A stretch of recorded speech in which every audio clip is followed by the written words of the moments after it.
Hey, it's Sam from Sugar Spun Run, and today we are making Greek chicken orzo. I love making this as a weeknight dinner. It all comes together in one skillet. It includes lots of veggies and it is super heavy on flavor. Let's jump right into things by preparing our produce.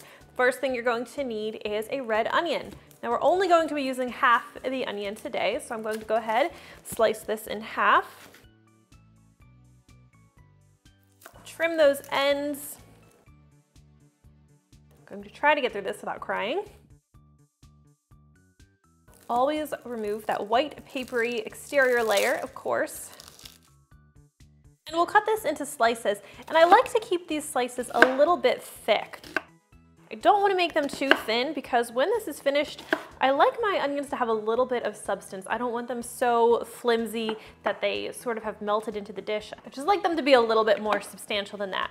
So half an onion. And now let's prep our garlic. You will need at least a tablespoon of garlic. We'll just crush it under our knife, which will let us get that papery skin off of it. We'll prepare a couple of these. I am prone to overdoing it a little bit when it comes to garlic. So feel free to go higher than that 1 tablespoon listed if desired. All right, let's go ahead and mince this. Oh, my eyes are starting to water from that onion. When I was a kid, I used to wear goggles when I cut onion, and that helped. But first, I don't have goggles. Second, I don't know that I'm up to wearing them on camera. You'll also need a red bell pepper for today's recipe. I've already gone ahead, removed the seeds, and cut it into strips. Now, a lot of Mediterranean dishes incorporate lemon. I find this plays so nicely with the flavors of this dish, so I'm going to go ahead and prep this now as well, and I'm just going to cut it into thin wedges. You won't actually eat the lemons, but I leave them in the dish, and it really adds so much really nice flavor.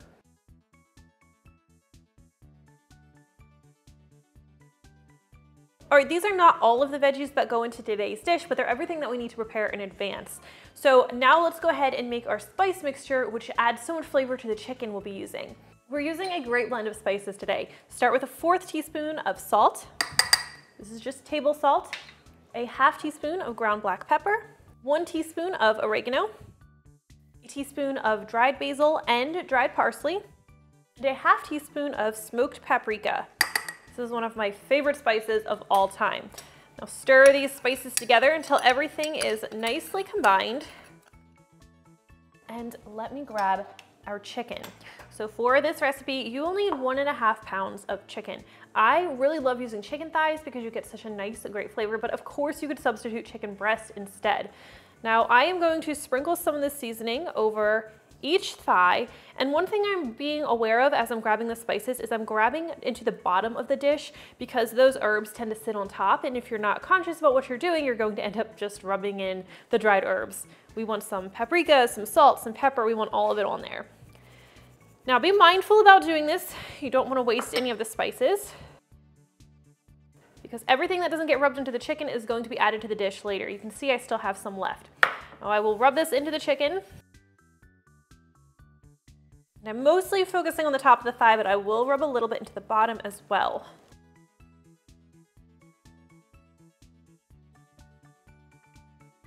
All right, now we will head over to the stovetop, and you will want to grab yourself a skillet. Yours does not have to be quite this big, but the larger it is, the easier it is going to be just to combine everything. Let's start by adding a tablespoon, or about a tablespoon, of oil to our pan. We'll turn our stovetop heat to medium-high, and we're going to let the oil get nice and warm, the pan get nice and warm before we add our chicken. All right, once this is nice and hot and you can feel the heat radiating from the pan, we can sear our chicken. So we'll place it down and give that chicken a little bit of space in the pan. That's why I like to use my bigger skillet, just because I have plenty of space here. But you don't want to crowd it, or else the chicken is going to steam instead of sear, and you're going to end up with gray meat instead of a nice browned meat. And once you've placed your chicken, you don't want to move it until it's been sitting for at least 2 to 3 minutes. That can vary a little bit depending on the temperature of your pan or your stove top. But as a general rule, let it sit for at least 2 minutes before checking. And see, even this is a little too close. If you don't have a skillet this large, just cook your chicken in batches. Instead, you just might need to add a little bit of olive oil in between batches. Once you've browned on one side, go ahead and flip that chicken and brown it on the other.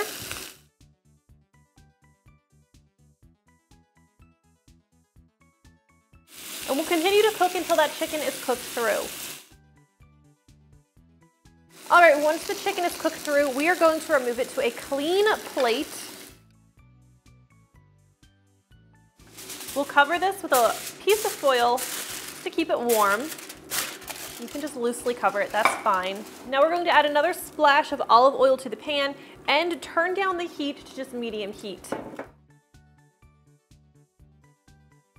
Once that's nice and warm, go ahead and add your peppers and your onion from earlier. We will cook these, stirring everything occasionally until both of these are softened.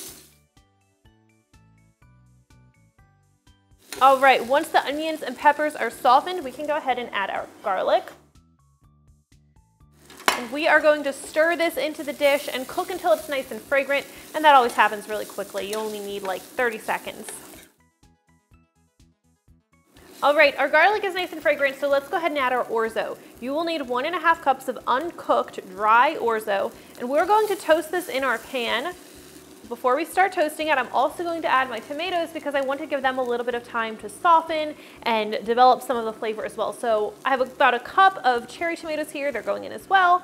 I also have a 1/2 cup of kalamata olives, probably saying that wrong. I honestly don't really care because I personally don't even like these olives, but they do belong in a Greek dish. They do work nicely, and my husband really likes them, so I do it for love. Feel free to admit if you're like me and you don't like them. I'm also gonna grab my lemon from earlier and just drop that in the dish. And now we are going to get that orzo toasted. Oh, not yet. I also forgot artichokes. I have a 14-ounce can of quartered artichokes here. I've already drained it. I'm going to add these in too. So many veggies, I can't remember them all.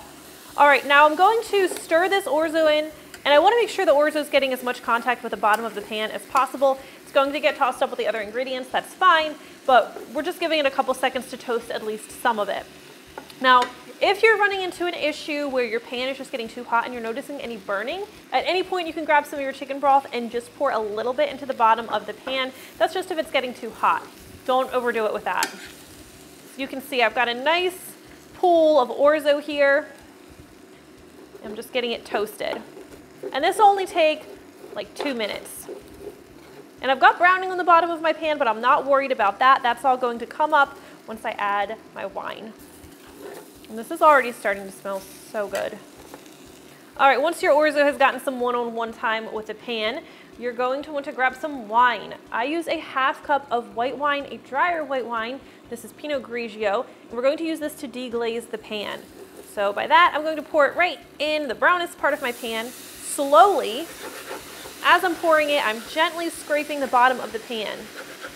Not only is this going to get all of those brown bits, which are full of flavor, worked into your dish, it is also going to make your pan much easier to clean when you're done eating. So this is called deglazing, and I can smell that wine.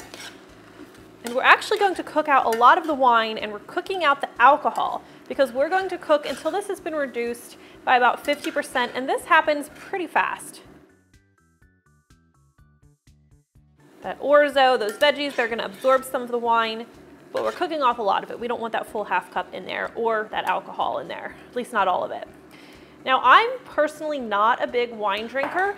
I just don't usually keep wine in the house. So one thing that I like to do is I'll go to the store and they sell these, I don't know if they're 4-packs or 3-packs, but they're little bottles of wine. And I keep little packs of dry white wine and dry red wine in my pantry specifically for cooking with, because then I don't feel bad about opening a bottle of wine and only using a 1/2 cup.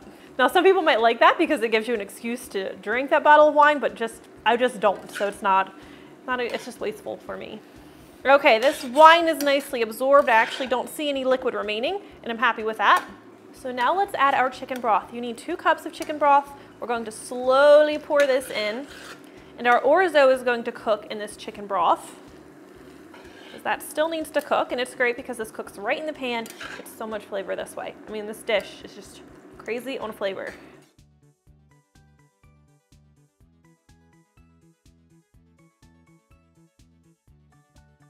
All right, now bring this to a boil because that's going to help our orzo cook. You can turn the heat up just above medium if you need to. Make sure you don't have any orzo hiding above that broth level, or you'll have some crunchy orzo surprises, which are not fun surprises.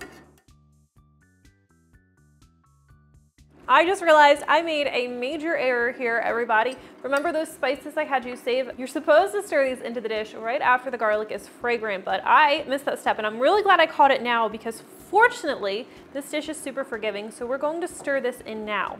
Now, typically I do it with the garlic because it gets more of the heat from the pan, it gets to absorb into the veggies, and it's going to give you more flavor. But like I said, this is still going to be delicious, thank goodness, but I cannot believe I forgot it. Actually, I can kind of believe I forgot it. That's on par for me. But this is a very forgiving recipe. Once the pan begins to boil, reduce the heat so it's just simmering. And we'll grab our chicken, and we are going to return this to the pan, nestling it into the dish.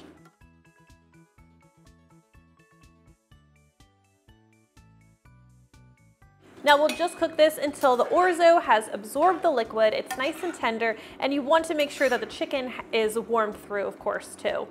So just take a couple minutes, and we will be having dinner in no time. With this dish and any dish, you do also want to make sure that you're taste testing and adding more salt and pepper as needed. If you ever follow a recipe and it tastes a little bit bland, most likely that's just because you need more salt. Salt brings out so many other flavors. And with savory recipes, it can be difficult to pinpoint exactly how much salt you need to add in your own kitchen, just because the ingredients you use are going to contain varying amounts of salt. My broth may have more than yours, there may be more salt in my olives, so always taste test and adjust as needed.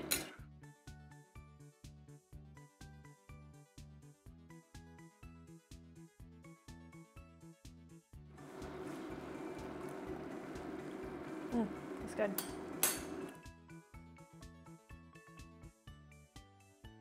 All right, let's go ahead and serve this meal. I really hope you love the flavors of it just as much as I do. So really, this is such a flavorful dish. It's just so good. Now, I always like to top this dish off with a little bit of feta cheese and some fresh parsley, which you should cut up, but I don't have any free hands right now or a knife, so I'm just going to garnish it nicely for you. You could, of course, add the feta right to the dish. I just like to let everyone add as much as they like. And that is how you make this Greek orzo chicken. I really hope you enjoyed. If you try it, leave me a comment. Let me know what you think. I always love hearing from you. Thank you so much for watching, and I'll see you next time.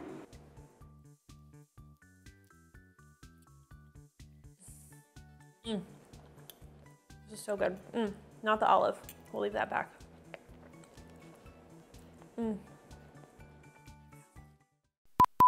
Supposed to be a professional. Like the time I made the chicken pot pie and forgot to put the chicken in it. Or the chocolate cheesecake and I forgot the chocolate. Oh, sorry. I thought you keep pointing and I think you're saying something.